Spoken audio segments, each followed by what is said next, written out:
Hello, my name is Rishabh Kaushik, and for my final project, I have explored the use of data science in the supply chain industry. Here is the agenda that we will cover in this presentation. I chose the dataset of Dataco Smart Supply Chain for big data analysis from Kaggle. I used this because after watching a documentary from the Wall Street Journal, I realized the importance of the supply chain in our day-to-day lives. It's really interesting to know the journey of a product right from when it gets manufactured all the way up till it reaches our doorstep. I've decided to work on a classification problem to predict the risk of the late delivery of a product. And I did this because I think it's a unique problem which has not been explored much in Kaggle, and it has a very good business use case. Here I have analyzed all the different columns in the dataset. I have also explored the categorical columns and marked those categories in blue. I have also marked more additional information in orange.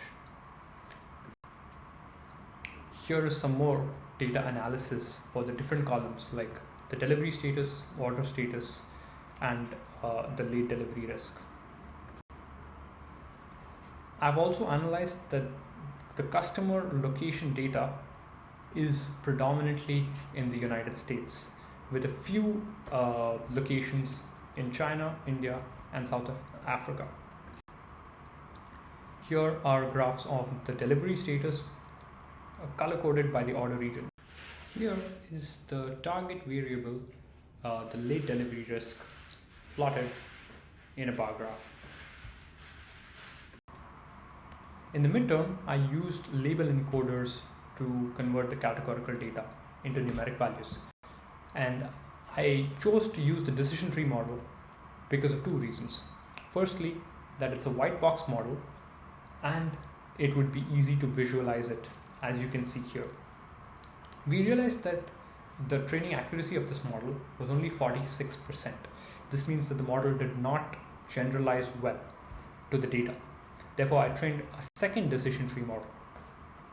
In this model, instead of using 5 levels, I trained it on 10 levels. And although the accuracy did improve by around 5%, it was still quite low. Therefore, in the final project, I realized that the issue was not with the model itself, but with the data and how I have encoded the data. So this time, I did more pre-processing to use one-hot encoding and binary encoding. I've also done data processing on the date columns as well as handled the null values. In this, we realized that there was latitude and longitude data for the customer locations, but there was no data of the same for the stores. So what I tried to do is I tried to use the GeoPy library by creating an account to be able to generate the latitude or longitude based on the the store locations present in the dataset. However, there were two main issues. One was that there was a lot of bad data, in the sense that you can see here, the state was Australia Occidental, but the library did not recognize any state of Australia Occidental. Secondly, after changing all these values to good data and running the model for some time, for more than 1,000 records, we realized that in the free account, we do not have enough available credits. Therefore, I had to abandon this idea and use binary encoders for these location-based features. After this pre-processing, I trained another decision tree model, which was on the same hyperparameters as the previous decision tree model. And we realized that in this, the accuracy is a lot better. In order to make it even better, I decided to use the random forest model because it has an ensemble learning technique which uses the bagging approach. We could see that because of this, the training and testing accuracy was increased significantly to 93%.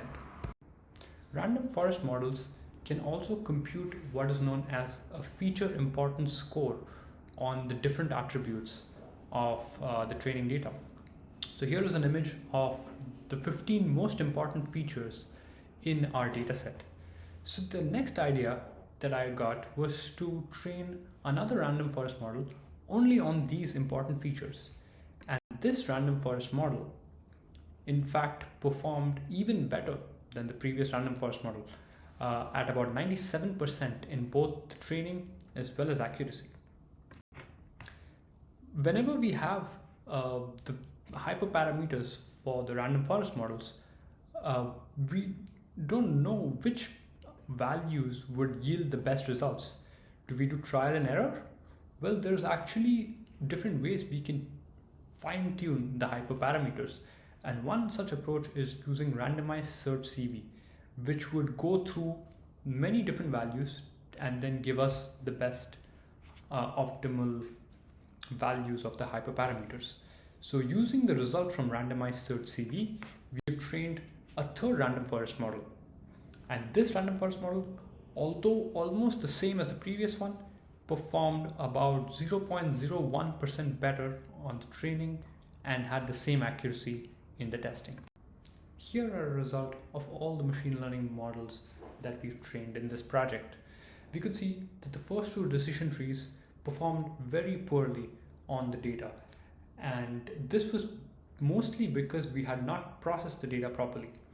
In the third decision tree model, we could see that although there were improvements to the score, the decision tree model as a whole did not perform so well.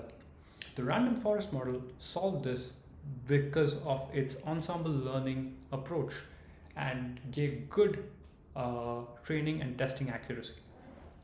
The next random forest model, which was trained on only the important features, performed even better and gave an accuracy of about 97%, which was the same as the accuracy of the model trained on the random search CV hyperparameters.